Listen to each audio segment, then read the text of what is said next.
السلام علیکم ورحمۃ اللہ۔ قرب قیامت کی 10 بڑی علامات میں سے ایک علامت دجال کا ظہور بھی ہے۔ دجال کا فتنہ تاریخ انسانی کی ابتدا سے لے کر انتہا تک کے تمام فتنوں سے بڑا اور خطرناک فتنہ ہے، جس کی بڑائی اور شدت کا اندازہ اس بات سے بھی لگایا جا سکتا ہے کہ ہر نبی علیہ الصلوۃ والسلام نے اپنی اپنی امت کو دجال کے فتنے سے ڈرایا تھا۔ ناظرین، دجال کا معنی ہے بہت زیادہ جھوٹا شخص، کیونکہ دجال بھی حق کے ساتھ باطل کو ملا کر جھوٹ بولے گا، اس لیے اسے دجال کہا گیا ہے۔ امام محمد بن احمد قرطبی رحمۃ اللہ علیہ فرماتے ہیں، دجال اور قرب قیامت اس کے ظاہر ہونے پر اعتقاد رکھنا برحق، اور یہی اہل سنت بالعموم فقہائے کرام اور محدثین اعظام کا مسلک ہے۔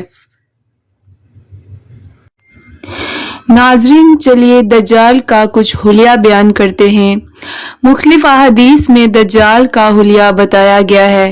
ان تمام کو سامنے رکھنے سے دجال کا جو حلیہ سامنے آتا ہے وہ یہ ہے کہ دجال ایک جوان مرد ہوگا، دراز قد اور ایک آنکھ سے کانا ہوگا، اور کانی آنکھ ایسی ہوگی جیسے پھولا ہوا انگور ہو، جبکہ اس کی ایک آنکھ خون آلود ہوگی۔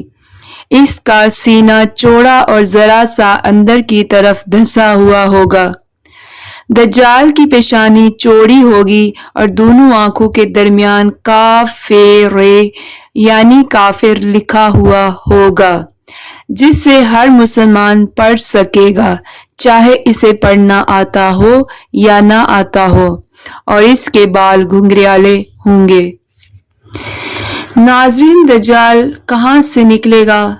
دجال کے نکلنے سے پہلے دنیا کی بہت بری حالت ہوگی، جیسا کہ احادیث مبارک کے مضامین سے پتہ چلتا ہے کہ اس کے نکلنے سے 300 سال پہلے ہی دنیا میں عام قحط پھیل جائے گا۔ پہلے سال آسمان 1/3 بارش اور زمین 1/3 پیداوار روک لے گی۔ دوسرے سال آسمان 2/3 بارش اور زمین 2/3 پیداوار، جبکہ تیسرے سال آسمان ساری بارش اور زمین ساری پیداوار روک لے گی، حتیٰ کہ آسمان شیشے کا اور زمین تانبے کی ہو جائے گی۔ اس خشک سالی کے سبب تمام چوپائے ہلاک ہو جائیں گے، فتنے اور قتل و غارت گری عام ہو جائیں گے، آدمی ایک دوسرے کو قتل اور جلا وطن کر رہے ہوں گے۔ تب دجال مشرق کی سمت ایک اصبہان یا خراسان نامی شہر سے نکلے گا۔ غذائی قحط کے علاوہ علمی اور روحانی قحط بھی برپا ہوگا۔ دین کے سلسلے میں لوگوں میں ضعف پیدا ہو چکا ہوگا اور علماء اور دیندار لوگوں کی قلت ہوگی۔ تو ناظرین، آئیے یہ جانتے ہیں کہ دجال زمین پر کتنا عرصہ، کتنی مدت قیام کرے گا۔ دجال زمین پر 40 دن رہے گا، جن میں سے ایک دن 1 سال کے برابر، ایک دن 1 ماہ کے برابر اور ایک دن 1 ہفتے کے برابر، جبکہ باقی ایام سال کے عام دنوں کی طرح ہوں گے۔ اس مدت میں دجال اپنے گدھے پر سوار ہو کر ساری دنیا کا چکر لگائے گا۔